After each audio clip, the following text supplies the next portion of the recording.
come to this happy place, welcome. Please stand clear of the doors. Por We favor, invite you, if manténganse you dare, alejados de to las step puertas. forward because in tonight's episode, you will discuss in this elevated travel. doorless chambers.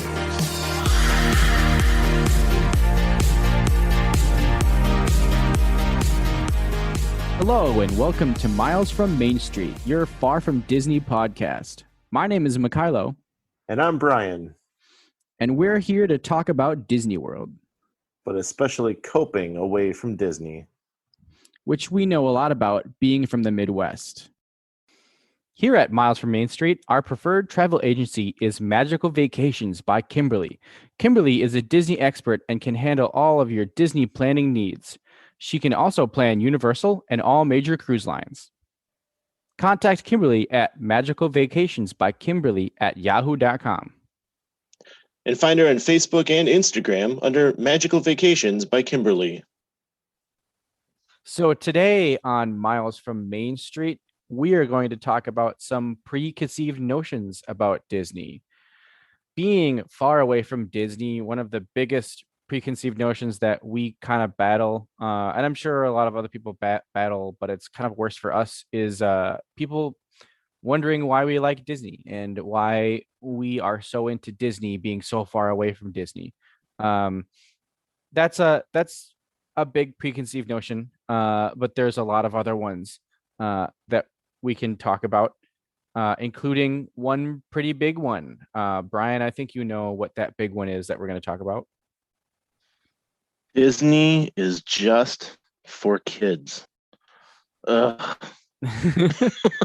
And it was when we were talking about this episode, we it was that tweet that somebody tweeted, like childless millennials or something like that. I don't even remember. I blocked it out of my memory because I didn't like it. But it was just people thinking that people that go to Disney that are childless millennials are weird or something like that, which is They're like getting in the that's- way. Yeah, Yeah. the whole tweet was you're taking up the space in the park. It's for kids. You shouldn't be here type of thing. It'd be so much better if you weren't here.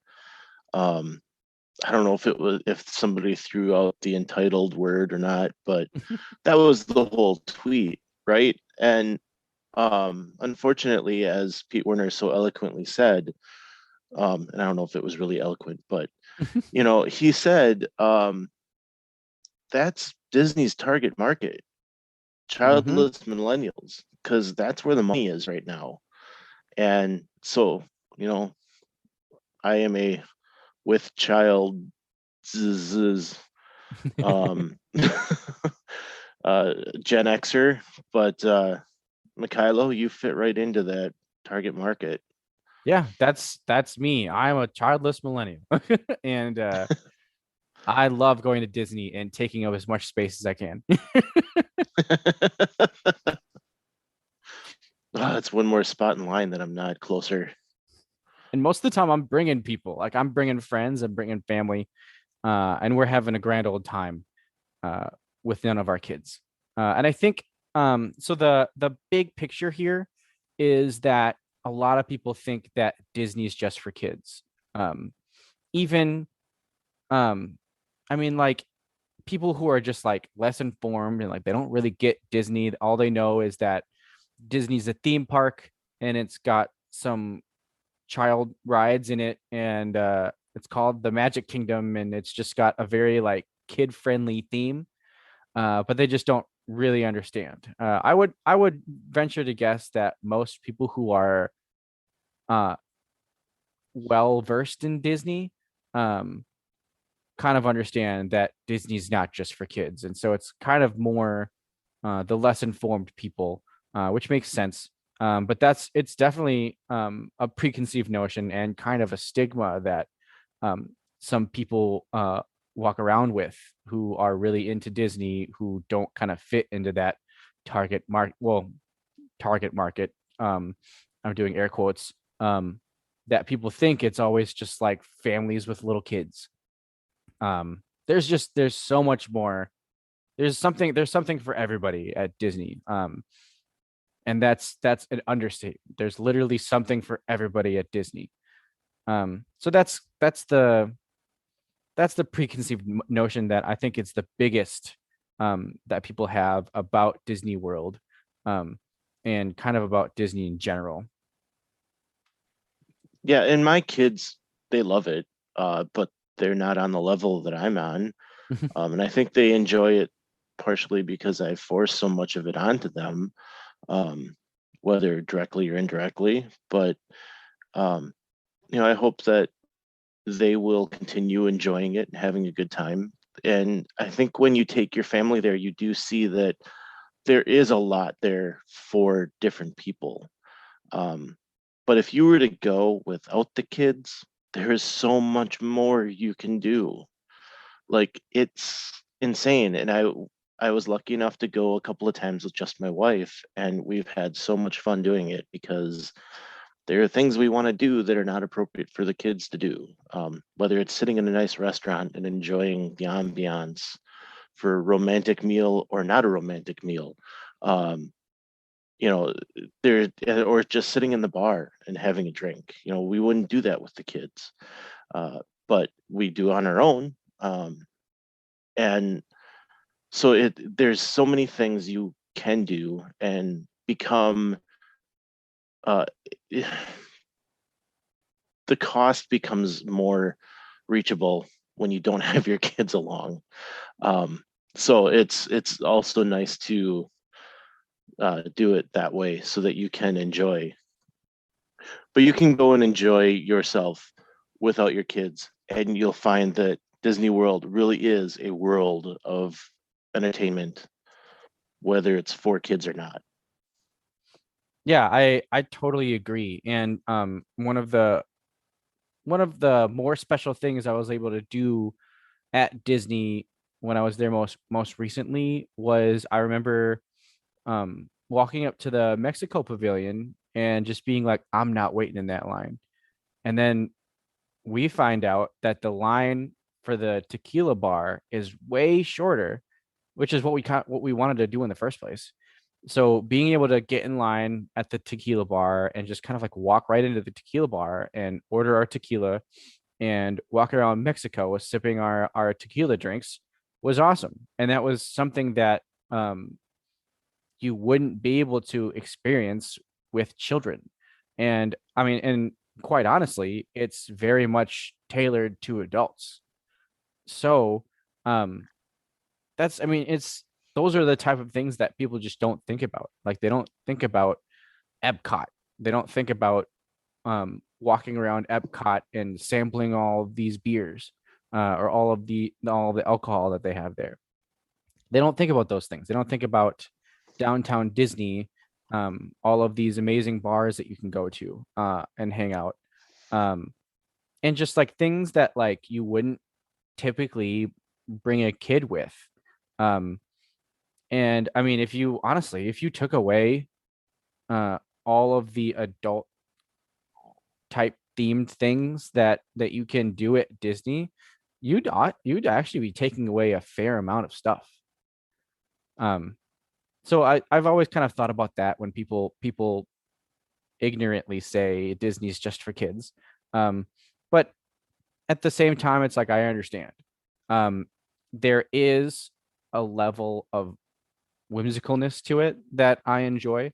Um, that kind of makes me feel like I'm a kid. Like Magic Kingdom, all like just it just makes me feel like I'm at Disney. Um, and that's what you want. You want to feel like you're a kid.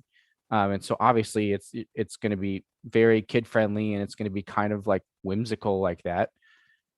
But that's what I want. And and that doesn't necessarily mean that it's for kids. I mean cartoons are for kids, but you see that there's TV shows like Family Guy. It's a cartoon. I remember being young and Family Guy being out and my parents not wanting me to watch TV shows like Family Guy. So it's and the childless millennials are the ones in taking that kind of stuff. So obviously we want to experience childhood again, and those are the types of things that we want to intake. Um, but there's something to be said with like really enjoying things like Small World, things that are like like totally meant like for little kids. And I've said it before that that's just not something that I ride all the time. So yes, there are certain things that even me as a Disney enthusiast will walk by and be like, it's a little like I'm never hanging out at like the Casey Jr. splash zone. It's for kids. That's you're totally right. Yeah, but it's the thought that Disney is only for kids is completely inaccurate. Well, and I think we want to be sure that we're not saying that Disney is for everyone because it's not. But I do know that I've been asked, how do I get my XYZ relative to want to go? What can get him or her to want to go? My go-to is typically saying, do they like to fish? Because they have fishing excursions. So maybe one day while you're at the park, maybe him or her, whichever, would want to go fishing on a guided tour where you're going bass fishing and catching them like crazy. That's always my go-to. So there is something for everyone, but I don't know that Disney overall is for everyone. Mhm. But I think if you want to get a group down there, you can find something for everyone.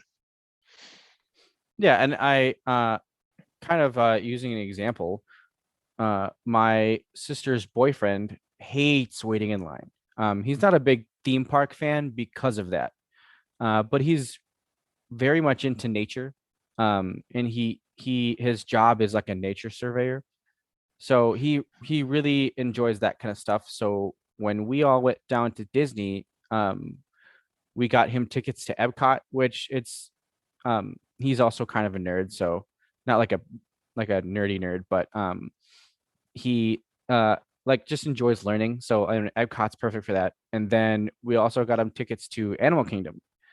And she was so worried that he was gonna hate it because of like waiting in lines and stuff like that. And I've done this before with my family where they felt like were barely they were just getting guided around by me, and like I knew where to go and I knew what line to stand in and what was going to take long and what wasn't going to take long. So I was able to make the experience a lot less stressful because like I was the one putting my brain towards these things instead of like sitting around and like, oh, well, maybe we should go over here, and then that taking like an hour and a half or something like that. um it was nice to kind of have me there guiding them around, and then at the end of the day he loved it. And of course we went to Pandora, and we loved Pandora, and that was such a great place. uh but it was kind of more being able to move around the park at a decent pace and not feel like we were waiting in line all the time. And at the end of the day, he loved it. And who's to say that like if we brought him to Magic Kingdom and kind of did that same thing, if he would have liked it the same way too. Um, but that's the thing, is that like kind of finding those things that people are into, uh, and opening the whole thing up to them. Like they're not going to love everything. Like people may love Hollywood Studios because it's a lot more accessible to people. People may like Epcot because it's a little bit more brainy, but just like not really enjoy Animal Kingdom because it's a little harder to get into, at least for me. Um, and so it's you never know what people are going to like, but there's definitely something there for everyone. It's not the whole thing isn't for everyone, but there's something there that people will enjoy. All right. So we might have you convinced that it's not just for kids. But darn it, Mikhailo, it's expensive. I don't want to spend that kind of money on a vacation. You're right. Tear it down, bring it down, everybody. We're done.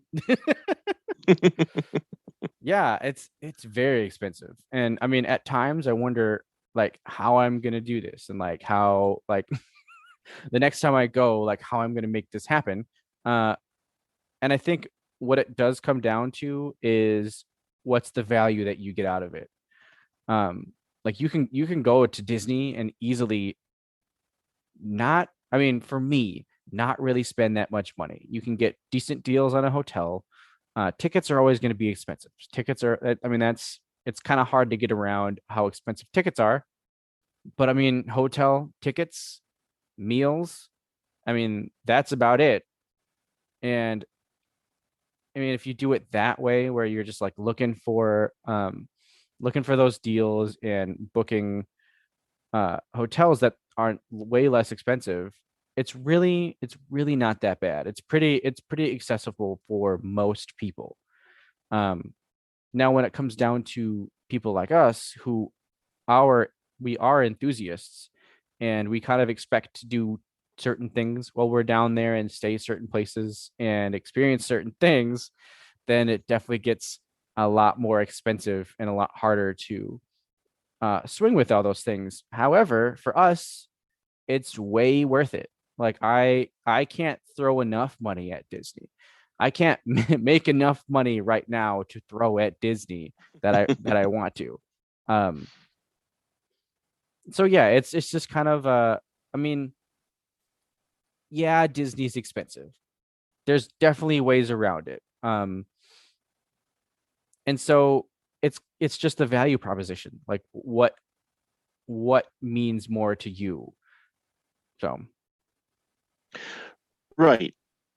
It is expensive. I like to say, sure, it can be expensive, but it doesn't have to be.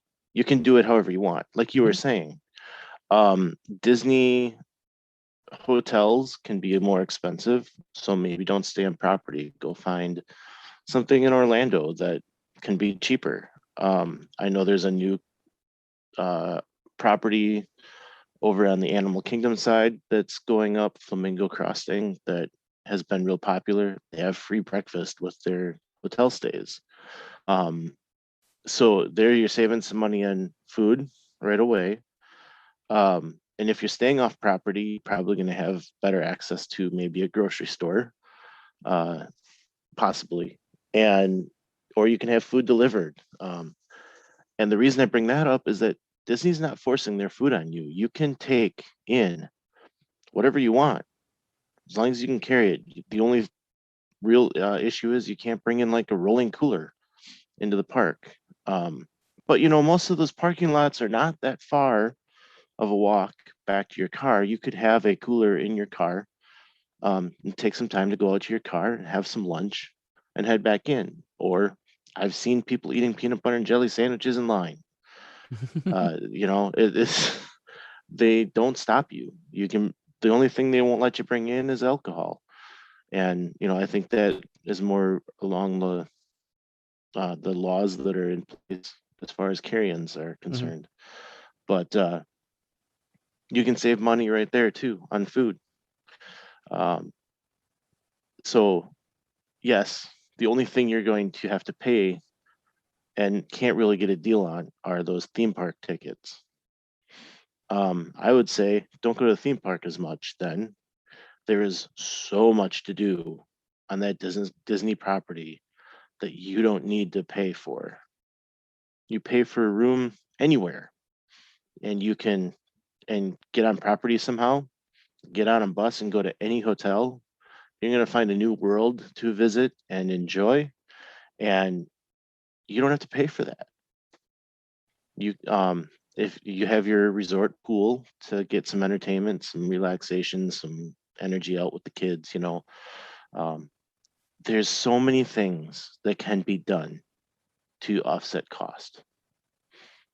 Disney's favorite trick is that they're going to give you, if you go online, they're automatically going to give you tickets for every single day you're there. That's arrival day and departure day. And so when you look at it, you might get some sticker shock. You don't have to do that. I typically in a week will go 3 or 4 days to a park because I want downtime. I want to be able to go to those resorts, and I don't need to have all that time in the parks anymore, um, because it does get expensive, especially with a family of five. Yeah, definitely. And the last time I went, I loved kind of the way we did it, where I do enjoy kind of doing a park a day. But even with doing Animal Kingdom and then Epcot in the same day, I really felt like I didn't miss that much.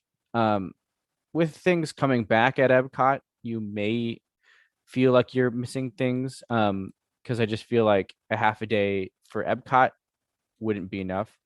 Um, but yeah, even doing something like that where you're doubling up one day for a park. So you're hitting all four parks, but you're really only going to parks in 3 days. That's definitely doable, and that's something that you can do.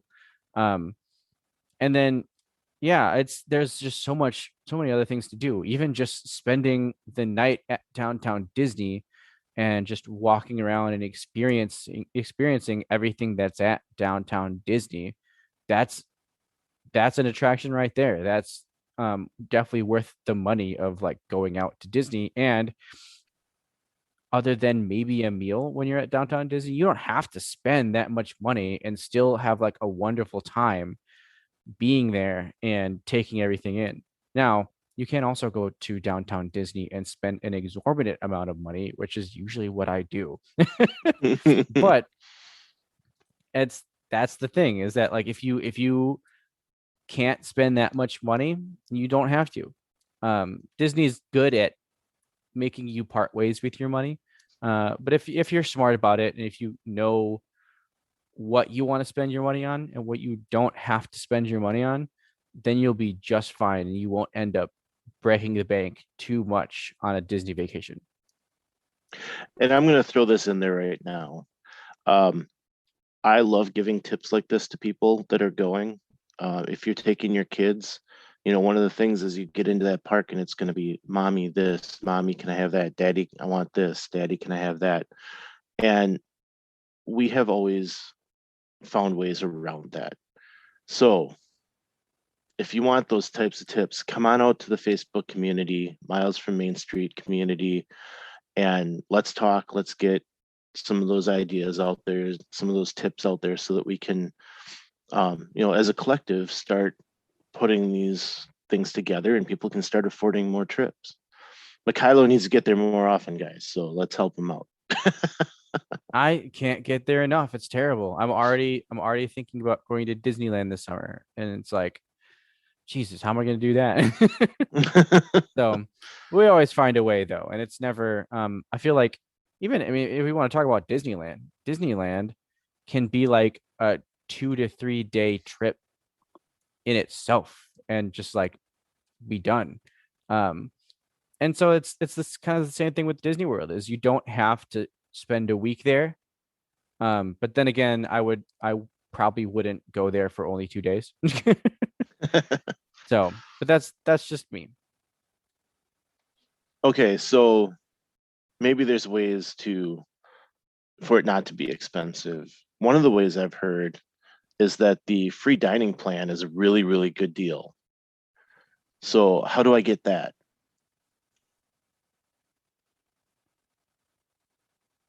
Well, free dining is through Disney. Usually you see free dining bundled into hotel rooms. Um, and a lot of people will say, do the math, figure out if it's gonna be worth it. Some of the things you have to take into account are these snack credits. Like, are you gonna use this many snack credits in a day? Um, and really just kind of credits in general. I know for me, when I'm at the parks, I don't think I ate a breakfast. I think we wanted to, and we kept scouring because we didn't want to just eat breakfast like at some random spot. We wanted to go eat breakfast somewhere worth it. So we were scouring to see if there were any reservations open for anywhere that would be fun, and we just couldn't find anything. We couldn't swing the time. And a lot of times, if we're talking about breakfast, um, I don't know, like unless you're getting somewhere at like 6 a.m., like right when these breakfast places are opening, you're eating into your getting to the park early time. And that's something that I mean, I'm still of the age where like I want to get there early and I want to do all these things that I can do when I'm getting to the park early. And so that was something that was kind of like eaten into our time with breakfast. So it's like right there. If you want to save money, you don't always have to eat breakfast. Um, you can just get up, grab a Cliff Bar, and go. Um, that might not work with people who habitually eat breakfast. It was easy for me because I'm not a big breakfast eater. But even when it comes to just like eating in the parks, um, maybe I'll have a small lunch and then I'll have a dinner. Um, Oftentimes, like we might even just skip lunch because we know we have this humongous dinner and just kind of snack on some stuff like popcorn. Maybe we'll get I was about to say turkey leg, but that's a meal within itself. but but like just these small little like theme park food that you can kind of munch on, and then knowing that you have maybe a big reservation or knowing that you want to eat dinner somewhere special, um um that you wouldn't be able to do, like making those decisions if you're on a meal plan. So it's kind of like doing that math of that meal plan of and like knowing how your family will react in a theme park, um and seeing if it's like gonna work, because there's just all these stories of people trying to use all of these credits that they have saved up for their meal plan in a day, and it's a lot. Like you would have to be using these credits a fair amount. Now I talk all of this, and I've never used a meal plan, mainly because of the reasons I gave you before. But Brian, I know that you've actually done a Disney dining plan before. I have. The snack credits are difficult. You typically get 2 a day. Now, this is pre-COVID. Um, we don't know if the dining plan will be coming back. We don't know what it's going to look like when it comes back. But I can tell you that as far as the dining plan goes, there is something to be said for having that all-inclusive feel, having it all paid up front, so you don't have to worry about it. Um, and knowing that that might be part of the fee you're paying just to have that convenience. I mean, we Americans love to pay for convenience. So, if that's something that you're okay with, then that's fine. The dining plan, I think, for meals can be very cost effective. When it comes to snacks,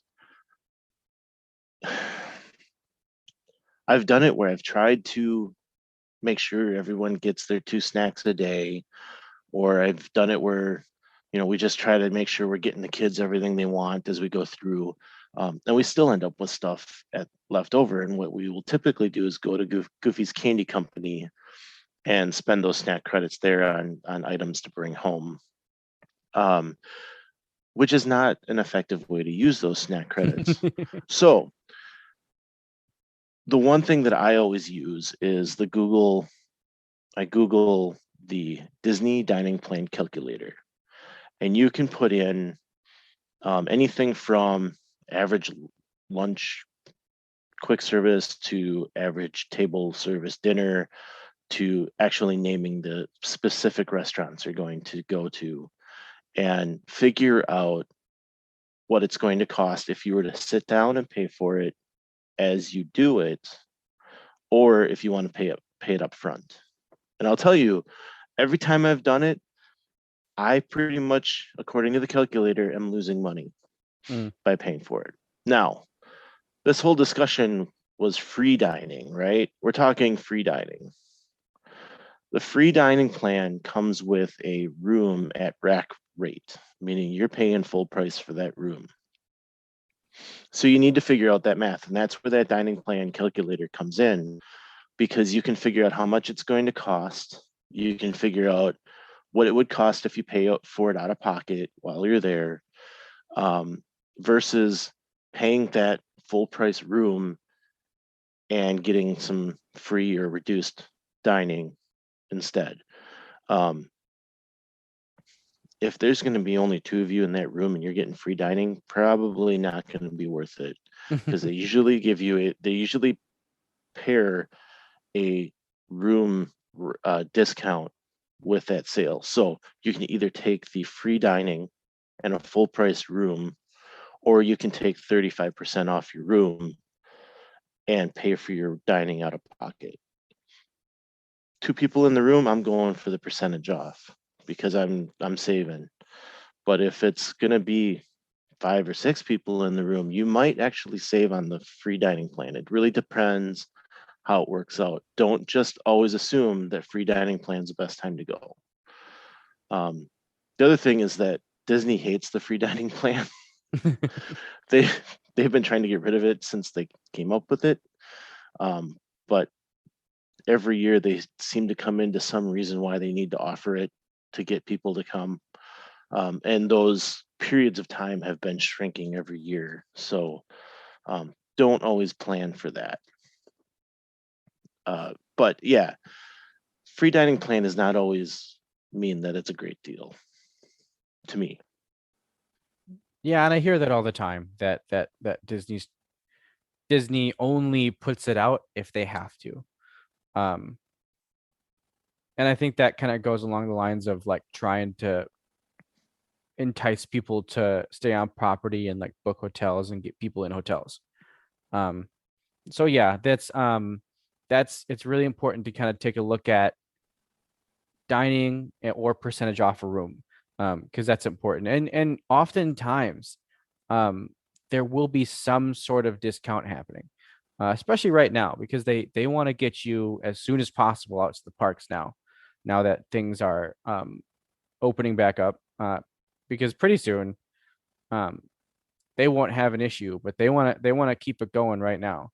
And so I've been seeing things kind of coming out here and there, but don't be surprised when all of a sudden we don't have discounts anymore, because it's going to happen, especially with this being the 50th. And you can always, if you book something and then a discount comes out that you're eligible for, you can have that put onto your booking. Disney will honor that, and will they won't update it for you. They won't do that. You have to call in and ask for that discount to be applied. But they will do that for you. They if discounts come out and it's not applied, they can definitely go in there and apply that for you. And that's where some of those travel agents can really help out, is they'll do it for you. But yeah, you can always, and that's the beauty of booking early and then changing things as you go. You can always update as long as you get in early enough to catch that deal, because especially with free dining, they don't offer a lot of rooms with free dining when they do offer it, but it gets people thinking about it. It gets people talking about it and making the call and trying to plan something. So, and we shouldn't say call, because they don't staff too many people in that call center anymore. They wanted you to do everything online. Yeah, free dining. The other thing you need to look out is it's a lot of food. It is a lot of food. When you're talking 2 snacks a day, lunch and dinner, it's a lot of food. Because when you go to lunch, it's not just a sandwich and some chips.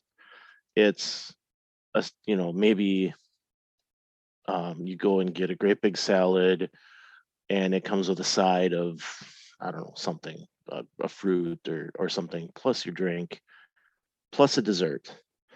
That's your lunch at a quick service. Then you got a snack in the afternoon, which could be anything. Let's say a Mickey pretzel, or maybe you decide that you don't need to get your money's worth on that snack that time, and you just get a Mickey Premium Bar, or even you can use it on a bottle of Coke, right? But then you get to dinner, and you've scheduled maybe a 6 o'clock dinner, and you get an appetizer. You get your meal, which is, a protein, a vegetable, and a potato. you're getting maybe a salad as well, and then you get dessert on top of that. And I know the last iteration of the dining plan included an alcoholic drink or a specialty drink, which those can be filling themselves, depending on what it is. So it's a lot of food. I've wasted a lot of food because of it. The first time we had our kids down there and we did it, we tried to split some of the meals so that we could maybe, and we had done only quick service the first time. So we were trying to like split some of the meals so that we could save some of them later. There was one meal where we're like, we've just got too many credits laying around. Everybody just order something. And every single one of us ended up taking leftovers back to the room and they never got touched. We ended up throwing them away because we were eating so much other food, right? But that was one of the tricks we were trying to do is maybe we do for the 5 of us, we do 3 breakfasts and split all that. And then, it's a little bit smaller portions. And then we can do a lunch and then we can do a dinner. But it's a lot of food. And that's why the last time we did it, I think we had 26 snack credits left over. And it was a spending spree at Goofy's that time around. But so yeah, it's something that you also need to consider. Do you want a full meal, regardless of if it's quick service or table service? You're getting a full meal both times, plus those snacks. So yeah, it's a lot of food, and it's not always something that people always think is that this is all like fair food, like theme park food. We're talking like big heavy meals. And that's another misconception, is that people just think that Disney is all hamburgers and hot dogs, because that's all they see at carnivals and stuff like that. And this is probably the misconception that is furthest from the truth, other than Disney being just for kids. The furthest from the truth. Disney is so, so, so, so, so much more than just hamburgers and hot dogs. I've had some of the most amazing meals of my life at Disney World. Now, I've had some pretty crappy food at Disney World before. Most of the time, those are the hamburgers and hot dogs. But there's just so many levels to what the food is at Disney World. And just saying that, oh, Disney is just hamburgers and hot dogs is just erroneous. Like you can't say something like that about Disney. It's the biggest preconceived notion that people coming in and thinking that at a Disney park all you can eat is a hamburger and a hot dog. Now you'll find places you get hamburgers and hot dogs. Sometimes some pretty good hamburgers and some pretty good hot dogs. And I think a lot of times, and it's funny how a lot of these preconceived notions kind of come from Magic Kingdom. Magic Kingdom is just for kids. Maybe, but no. And Magic Kingdom only has hamburgers and hot dogs. Maybe, but no. And so it's like, I mean, you could say that, like you could go around Magic Kingdom and only eat hamburgers and hot dogs. Like you could easily do that. You could also go around Magic Kingdom and eat some pretty great things. I've had some really amazing meals at Skipper Canteen. Like that place is great. That's a sit down area. And I think that just comes from Magic Kingdom not having as many sit down type restaurants there. But I mean, you get to places like Epcot, which just have these amazing restaurants, like world renowned. I don't think world renowned, but just like these amazing, really well known restaurants. um, that are like some of the best restaurants in Florida, not even just Disney. Um, so you're getting a lot of everything. You're getting those hamburgers and hot dogs, sure, but you're also getting these amazing, very elegant meals at these amazing restaurants. I would correct you and say yes, they do get world-renowned chefs See? at Yeah. these places. You can go to Chefs de France, and unfortunately, he passed away a couple of years ago, but he was one of the top French chefs in the country. Um, now, country, because it's the United States. I don't know, if maybe he was even world renowned. I wouldn't be surprised. Mm-hmm. Um, but let's go to the celebrity chefs. You go into Disney Springs, we've got Morimoto, and we've got Wolfgang Puck, and we've got Chef Art Smith. And those are the guys that have their names on the building, right? But you can go into some of these other places that they don't have their name on the building, but they are really well known. And I'm kind of skipping over it. I can't name all the chefs. I don't follow that very well, but I Well, know that well, they do have them. well, Brian, I'll throw it in there. Guy Fieri. Guy Fieri made my sister cry because of his amazing restaurant. He may not be world renowned, although then again he might be. But I mean that's um another thing that we can point out is just these really well known names. And the dining is like all over the map.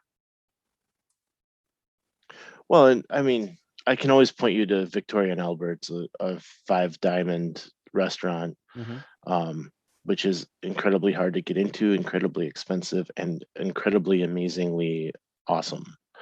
And someday I hope to experience it. Mhm. Uh, they've got so much good food there, and you can go to the Little Yak and Yeti. You can go and get uh, East Eastern India type of food, um, and Asian type food. You can go to Liberty Tree Tavern and get your Thanksgiving style meal, which is always Mhm. amazing. Um, you can go to Satuli Canteen on the. I'm using the quotes with my fingers right now on the uh, planet of Pandora or whatever. I'm saying it wrong now, but you can go to Satuli Canteen and get some amazing cheeseburger pods. You can get some amazing bowls that you create your own. And the reason I'm not giving more descript is because you choose your protein, you choose your starch, you choose your dressings and your vegetables, and then they put it together in this amazing bowl. It's always been good when we go there. Um, so to think that you're just going to have those hot dogs and hamburgers, sure, you can find them. You can find them on every kid's meal at almost every restaurant, right? You don't have to eat it though. You can find really good food. We've discussed on the show how good of meals I've had, right? California Grill I've has been amazing. Um, we've discussed how I've gone to so many different places down there that has led me to try that type of food here in my own town because Disney can make it so accessible. Um, and I think that is also a great part of dining at Disney is that you can try new things and it's accessible so that it makes you want to go home and try it where it might be more authentic. Yeah, and I think a lot of this kind of boils down to people just don't know. People just haven't gotten that far down the Disney rabbit hole to really experience a lot of these things. I remember when I was getting into Disney, I knew that Disney had these amazing places to eat, but it just wasn't like really on my radar when I was getting really into it. Um, and honestly, like when I go to Disney, like I wouldn't really consider myself like a foodie, uh, just like in general. Like I mean, I eat what I eat.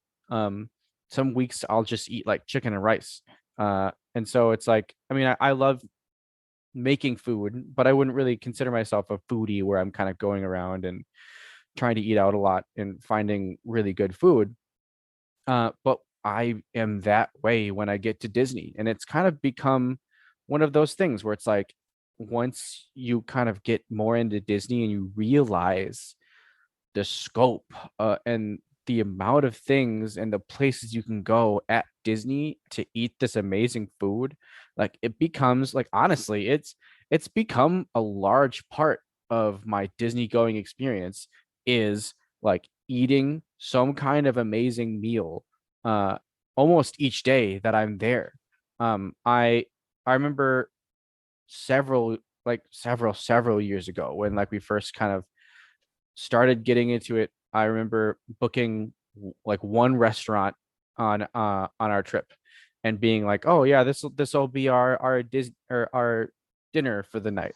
And it was at um the Edo Garden in Japan, and it was amazing, and it was so cool, and it was um one of the coolest things that we could have done when we were there.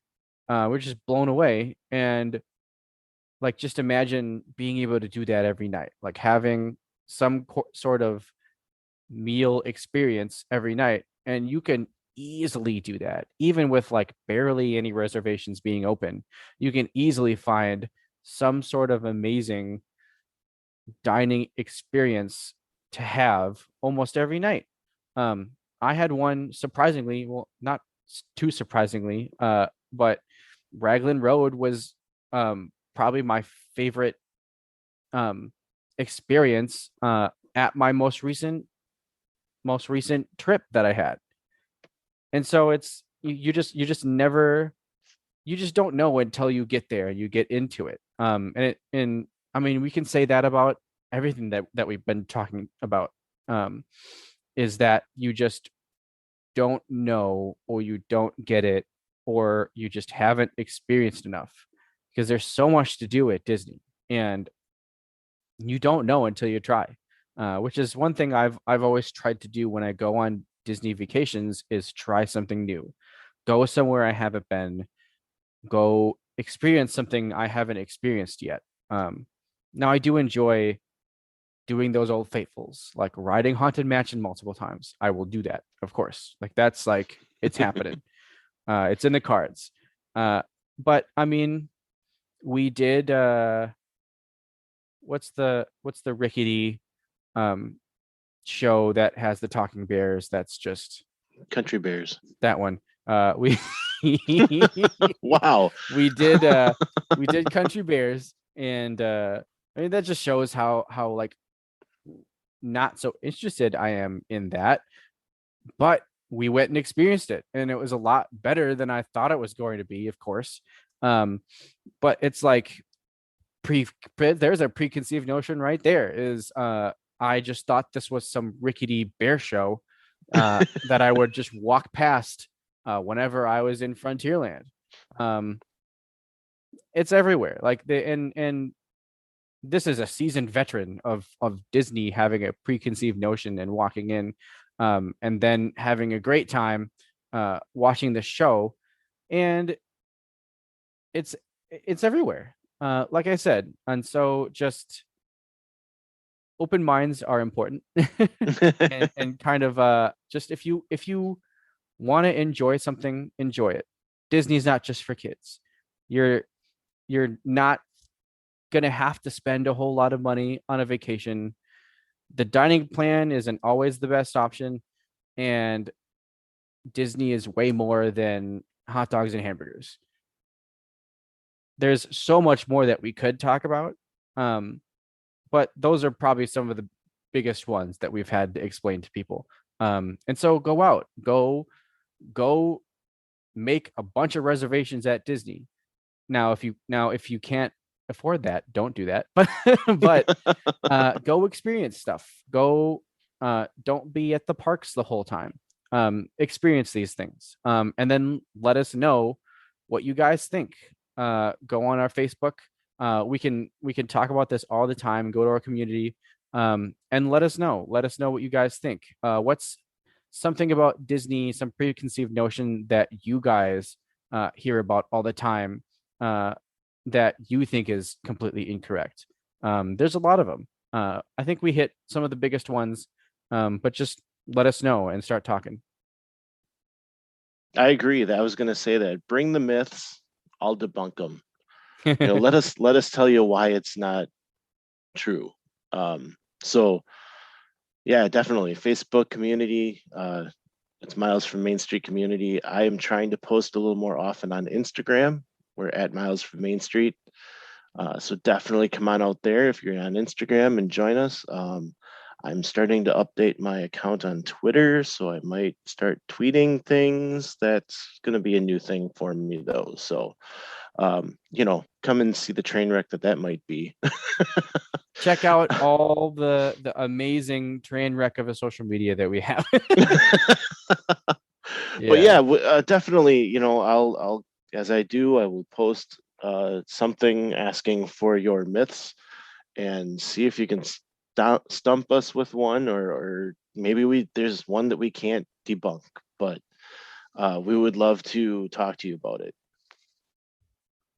I know our first tweet is going to be "Go Habs." Okay. I don't know if you know this. And I mean, anybody who knows NHL, which is probably not a lot of people listening to this, the Habs are the Montreal Canadiens, and Cole Caulfield from Wisconsin is on that team. So very happy for him. So that's what that means. And we got you a little hockey tonight. Of course. Yeah. So definitely join us out there, and we can talk hockey too. I don't know. Yeah, I know. Yeah, Disney there's some hockey merch out there that Disney has, so that's awesome. Cool. Well, that's all we got for you guys tonight. We hope you enjoyed it, and we will see you next time on Miles from Main Street. Thanks for tuning in. If you enjoyed the show, please rate us on iTunes and subscribe. Email us at milesfrommainstreetpodcast@gmail.com with any thoughts, and visit us on Facebook under Miles from Main Street. We'll be bringing more to you weekly and look forward to talking to you then. Until next week, remember, some live close, but most of us don't. So let's talk about it.